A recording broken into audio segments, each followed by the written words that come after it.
Aldi dan Syifa. Waalaikumsalam. Gimana kabarnya hari ini? Alhamdulillah baik. Alhamdulillah baik ya. Perasaannya gimana? Deg-degan. Oke, nggak apa-apa, namanya ujian ada deg-degannya tadi kata Ustadz Andre. Tapi karena ini ujiannya beda ya, benar nggak? Jadi mudah-mudahan lebih rileks dan apa yang kalian alami, apa yang kalian lakukan tinggal disampaikan di forum ini. Oke, tadi sudah ditanya kabar, boleh masing-masing perkenalkan diri terlebih dahulu, nama, kemudian dari kelas mana, silahkan. Perkenalkan, nama saya Aldi Rizky Pratama, saya dari kelas 9A Khadijah Al-Kubro. Assalamualaikum warahmatullahi wabarakatuh. Assalamualaikum warahmatullahi wabarakatuh. Perkenalkan, nama saya Syifa Amalia Nur Aini dari kelas 9 Jalaluddin Al-Mahali. Oke, terima kasih. Ini perwakilan dari masing-masing kelas ya, Ayah Bunda. Ada 9 Khadijah dan 9 Jalaluddin. Boleh tahu dulu mentornya selama PBL siapa nih, Syifa? Mentor saya Ibu Silvi. Ibu Silvi. Oke, kalau Aldi? Ibu Ustazah Puji. Ustazah Puji. Oke. Baik, sebelum ke project atau kepada karya yang sudah kalian buat ya, Ustaz, kita mau sharing dulu nih, sharing pendapat kalian, pengalaman kalian kepada ayah bunda yang sudah hadir ataupun ada adik-adik kelas ya, ada kelas 7 dan 8 yang sudah hadir terkait model ujian sekolah di Nurul Hikmah. Ya. Nih, pertama kali mendengar bahwa ujian sekolah di SMP Islam Nurul Hikmah dilaksanakan dengan berbasis proyek. Perasaan kalian waktu pertama dengar itu gimana? Perasaan saya pertamanya senang gitu, karena kalau misalnya ujian biasa itu kan harus belajar dulu, harus menghafal. Kalau proyek kan kita nggak menghafal gitu ya, jadi kayak membuat suatu produk aja gitu, nggak perlu deg-degan nanti nggak tahu jawabannya apa begitu. Pertamanya seperti itu. Perasaan pertama dengar model ujiannya project, begitu ya perasaan Syifa. Terus Banyak teman-teman yang dari sekolah lain kan ujiannya itu bentuk tulis ya. Iya, Jadi betul. iri katanya. oh gitu. Iya. Oh baik, berarti ada sharing dengan teman sekolah lain. Iya. Mereka malah pengennya seperti ini. Iya. Oke, gitu ayah bunda ya. Tadi mendengar ternyata ya boleh beri tepuk tangan ya. Alhamdulillah ternyata model ujian yang seperti ini murid-murid sekolah lain bahkan ingin model ujiannya seperti ini. Oke, kalau dari Aldi, ini nih versi laki-laki nih biasanya agak beda ya. Coba kita dengar sama atau malah berbanding terbalik. Silahkan. Ya pertamanya juga seneng sih, soalnya kayak kan kalau ulangan gitu pusing, belajar dulu atau belajar kebut semalam biasanya. Betul. Terus ngedenger kayak gini kayaknya lebih gampang gitu, terus seru juga karena kan sesuai hobi juga. Terus abis itu sama sharing ke teman juga, nanya kamu ujiannya tuh kayak gimana, ujian buat kelulusan, ternyata berbasis tulis. Terus dia nanya ke saya, emang kamu untuk kelulusannya ujiannya kayak gimana? Nah, saya jelasin ujian project ini, ternyata ya emang ini juga, karena mungkin pikirannya lebih gampang. Betul. Oke, tepuk tangan ayah bunda untuk jawaban anak-anak. Iya, dan diinformasikan juga kalau sekolah lain ujian yang berbasis tulis ini sudah dilaksanakan sekitar 1 bulan yang lalu, bahkan selesainya ya, karena dilaksanakan di bulan April, betul ya? Ketika mereka sedang ujian, kalian masih proses pengerjaan proyek, dan ketika mereka sudah selesai, kalian baru ujian. Tapi ujiannya menyenangkan seperti itu ya. Alhamdulillah. Oke, betul tadi kalau ujian tulis waktu SD masih merasakan ujian nasional nggak? Masih ya. Apa sih waktu persiapan ujian nasional itu? Repotnya kayak gimana sih? Belajarnya mungkin harus seharian. Terus Ada bimbel betul nggak? Ada ya. setiap Sabtu. Betul. Setiap Sabtu dan berapa lama? 3 jam biasanya saya. 3 jam sekali bimbel. Dilakukan berapa lama tuh biasanya? Saya sih dari pagi sampai siang. Jadi kadang weekend harus belajar juga. Betul, harus belajar, nggak bisa ada kumpul sama keluarga ya, sharing tentang semua hal ya, ini malah harus belajar hafalan gitu. Berarti kamu sudah bisa memberikan pendapat ya terkait perbedaan dari ujian yang berbasis tulis dengan ujian yang berbasis proyek, dan ternyata lebih menyenangkan gitu ya, tidak memberikan beban dan sebagainya gitu. Oke, karena waktu kita juga terbatas ya Ayah Bunda serta ustadz-ustadzah yang lain, di depan kita sudah ada media alat peraga hasil proyek yang sudah dibuat oleh Ananda Aldi dan Ananda Syifa. Boleh ustazah tanya ya terkait proyeknya, kalian bikin apa dan kenapa bikin atau melakukan proyek itu?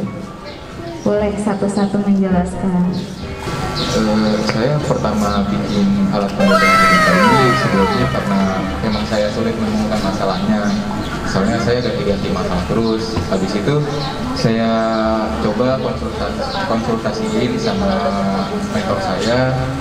Saya nemu waktu itu baca-baca berita karena gempa ini lagi sering sekali terjadi di wilayah Indonesia.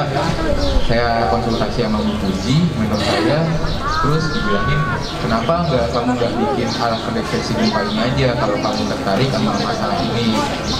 Terus itu saya pikir-pikir, saya omongin juga sama orang tua saya, ya udah kalau misalnya kamu mau bikin alat pendeteksi gempa ini, ya sudah silahkan, nanti ayah bantu atau kamu bantu.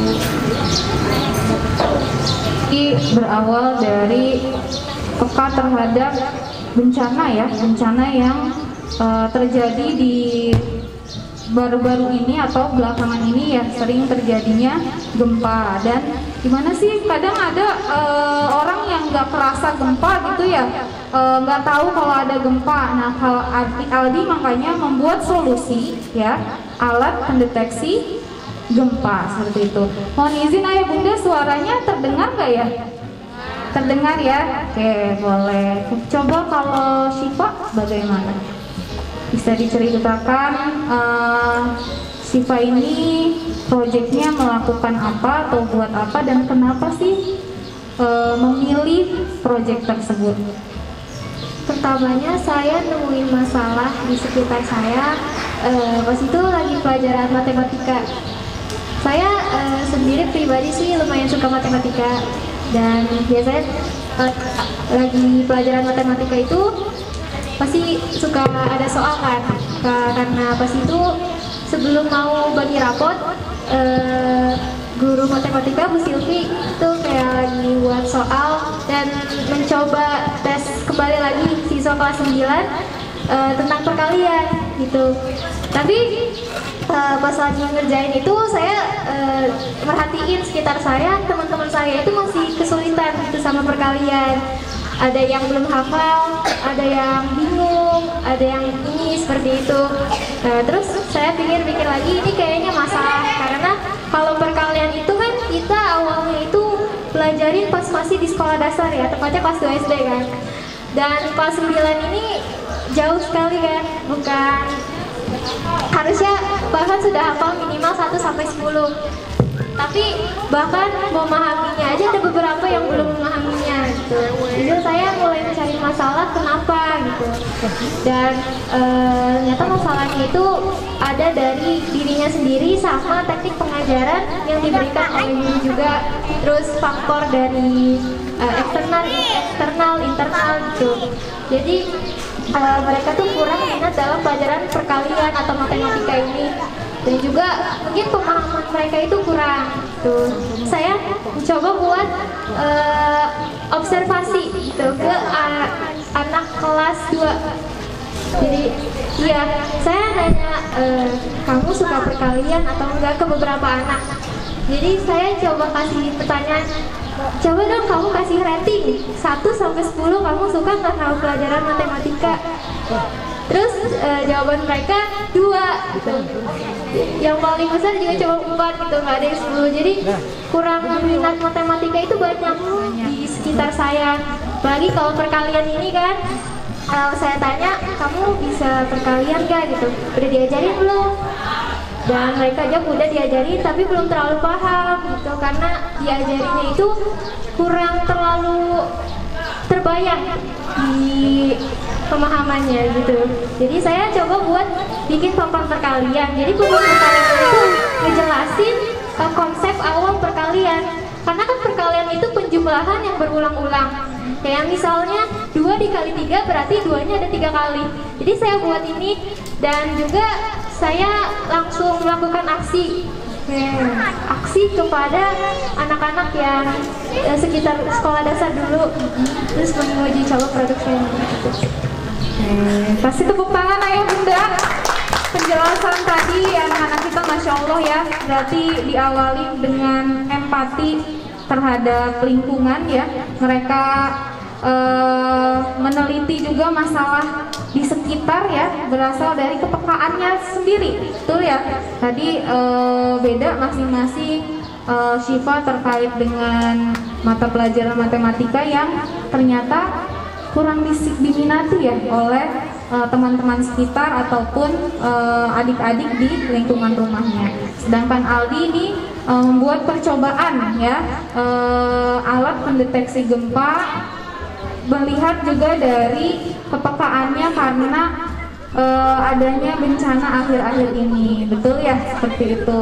Saat kalian menyelesaikan proyek, melakukan proyek tersebut ya, ada kesulitan atau enggak? Dan kesulitan itu dilewatinya bagaimana sih? Iya, pas pengerjaan ini pas pengerjaannya emang ada untuk kesulitan ya, nggak terlalu, cuman ada suatu kegagalan pas percobaannya. Oke, sempat gagal dulu ya. Apa tuh kegagalannya? Pak, ini kegagalannya pas di bagian colokan. Di bagian colokan kan saya menggunakan colokan bekas. Nah, waktu itu ada colokan bekas satu lagi, saya pakai yang itu. Ternyata daya listriknya kurang, mungkin karena udah lama, jadinya daya listriknya kurang. Masalah yang kedua yaitu lilitan kawat di magnetnya itu kurang banyak, jadinya mengalirkan listriknya kurang ini ke bel dan belnya. Jadinya daya listriknya kurang kuat, hingga tidak menyala dengan sempurna. Iya, berapa kali Aldi mengalami kegagalannya? 2 kali. 2 kali sampai diteliti lagi nih kenapa ya, dan akhirnya jadilah alat pendeteksi ini ya. Oke, nanti kita lihat, kita uji coba bagaimana sih alat pendeteksi ini berfungsi dan perlu nggak sih setiap rumah itu punya alat pendeteksi gempa ini, gitu ya. Siapa tahu nanti Aldi yang memproduksi alat pendeteksi ini untuk bisa dijual belikan di luar seperti itu ya. Oke, kalau Syifa gimana? Syifa ada kesulitan nggak selama tadi membuat produk, kemudian sampai kepada aksi sosialisasi kepada pengguna, itu ada kendala apa dan bagaimana melewati kendala tersebut? Kalau kendala pasti ada aja ya, karena kalau misalnya buat project ini mulai dari gelas-gelas kayak gini atau mungkin stick-stick kayak gini, itu tuh saya uji coba dulu. Pertamanya itu ada yang gagal, ada yang melewat gitu. Terus ada juga yang misal lagi buat produk, terus alat-alatnya kadang ada yang suka hilang tiba-tiba. Kayak misalnya lagi cari gunting gitu, tiba-tiba guntingnya nggak ada gitu. Terus kalau masalah yang besar sebenarnya nggak ada sih. Jadi cuma kadang barang-barang suka hilang atau mungkin agak suka rusak gitu. Karena di rumah saya kan ada jadi kadang suka dimainin gitu. Oh iya, karena menarik ya, hanya buat mainan anak kecil juga seru gitu. Terus kalau pas lagi aksi nggak ada kesulitan sih. Saya coba mengajar dengan lancar alhamdulillah. Terus kalau buat melewatin kesulitan itu saya punya teknik sebenarnya. Oke, apa tuh? Tekniknya itu ke Allah gitu. Jadi misal nih ada barang misalnya saya hilang, terus dicari nggak ketemu. Kadang saya kayak coba istighfar gitu, terus salawat gitu. Terus ajaibnya tuh benar-benar nanti langsung ada barangnya, percaya nggak percaya.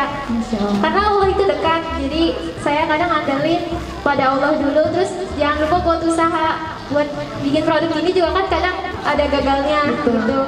Jadi kalau misalnya kita mencoba bertolak kepada Allah juga bakalan dilancarin. Mungkin tanpa izin Allah juga mungkin ini nggak akan jadi. Alhamdulillah. Kasih tepuk tangan ayah bunda untuk anak-anak kita. Masya Allah ya.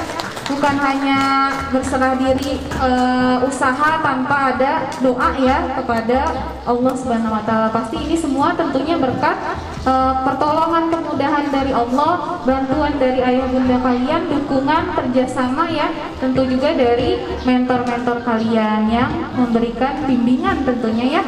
Oke, baik, ayah bunda penasaran nggak gimana sih uji coba dari hasil proyek anak-anak kita? Penasaran? Penasaran ya? Oke, kita lihat dulu gimana sih uji coba dari mungkin Aldi ya, yaitu proyek membuat alat pendeteksi gempa menggunakan alat-alat sederhana. Betul ya? Alat-alatnya sederhana semua, betul? Ada di rumah semua? Ada apa aja Aldi? Ada toples bekas, sama paku, sama magnetnya, sama papan kayu juga, dan colokan bekas juga, sama klem kabel saya punya sendiri, sama kawat yang terlilit di magnet saya juga punya sendiri dari bapak, sama baut ini yang nempelin bel listrik saya juga punya sendiri di rumah. Yang beli hanya bel listrik sama sabak sama lampu aja sih Bu. Oh iya, pokoknya semua barang-barangnya ada di sekitar kita, gampang didapat ya, seperti itu. Oke, kita lihat ya bagaimana cara kerja dari alat pendeteksi gempa ini. Boleh ayah bunda kita saksikan ceritanya nih. Apa mau ada guncangan ceritanya gitu ya? Oke, coba.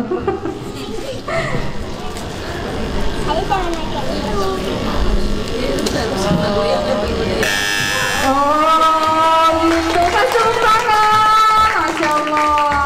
Berarti ditandai dengan adanya bunyi bel ya kalau ada. Oke, seperti itu. Gimana ya bunda? Keren? Keren ya. Kasih tepuk tangan. Iya, terima kasih untuk Aldi ya yang sudah sharing uji coba alat pendeteksi gempa pada pagi hari ini. Mungkin nanti saya minta tanggapan dari ayah bunda atau dari Ustadz Andre atau Mama Ainul terkait tadi beberapa penjelasan dan hasil uji coba project dari Aldi ya. Selanjutnya Syifa ini tentang perkalian ya. Saya minta ada banyak adik-adik SD ya di sini.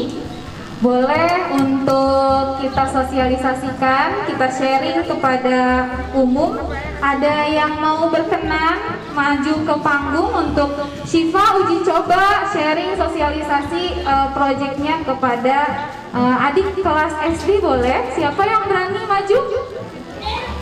Boleh, sini nak, ayo, sini sayang, siapa namanya? Sini, ini adiknya kakak Malik ya? Ya, sini.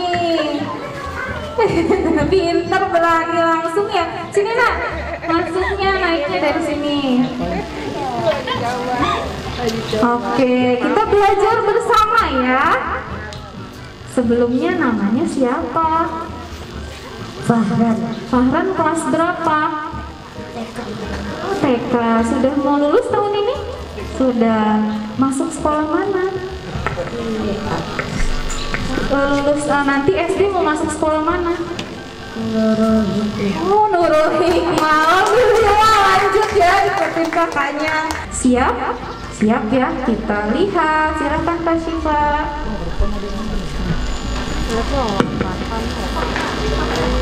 Fahran udah belajar perkalian, pertambahan sama pengurangan belum? Udah. Pertambahan itu kayak gimana?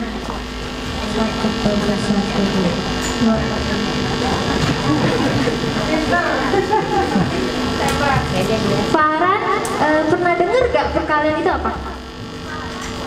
Pernah? Pernah kan? Coba, sini kakak punya satu alat. Coba Farhan lihat. Kalau misalnya pertambahan, itu tuh barangnya itu ditambahin. Misalnya kan 2 tambah 2 itu 4 kan? Kalau perkalian ini apa ya, alatnya itu berkali-kali gitu loh. Farhan misalnya kakak punya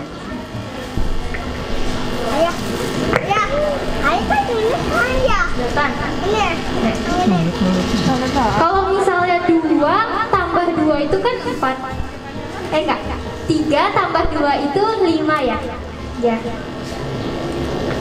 Kalau misalnya 3 dikali 2 itu 6. Kenapa bisa kayak begitu? Karena matematika, saya memang paling tidak suka matematika terus terang ya. Tapi dengan melihat seperti ini, alhamdulillah jadi menarik matematika untuk dipelajari, gitu ya. Perkalian paling sulit ya untuk pemula. Kalau pertambahan mungkin oke lah, masih bisa. Tapi kalau perkalian sudah bikin pusing gitu kan. Tapi dengan solusi seperti ini, alhamdulillah mempermudah dan juga lebih menarik untuk dipelajari. Terutama untuk adik-adik kelas yang mungkin baru belajar ya, tingkat TK, SD gitu. Kalau SMP mungkin sudah lebih menguasai, tapi masih ada beberapa anak yang memang masih kurang ya di sisi matematika. Bagus, sangat bagus sekali. Untuk Albi, ini hal yang unik ya, hal yang unik tapi bermanfaat. Alhamdulillah. Mudah-mudahan nanti bisa dikembangkan lebih maju lagi, lebih bagus lagi, dikemas lebih cantik lagi dengan perangkat dan mungkin pernak-perniknya bisa lebih menarik. Jadi dikemas dengan sebaik mungkin supaya meningkatkan nilai jualnya. Ya, sekali lagi selamat untuk Syifa dan juga Aldi. Semoga kalian terus berkarya dan meningkatkan kreativitasnya. Demikian. Assalamualaikum warahmatullahi wabarakatuh.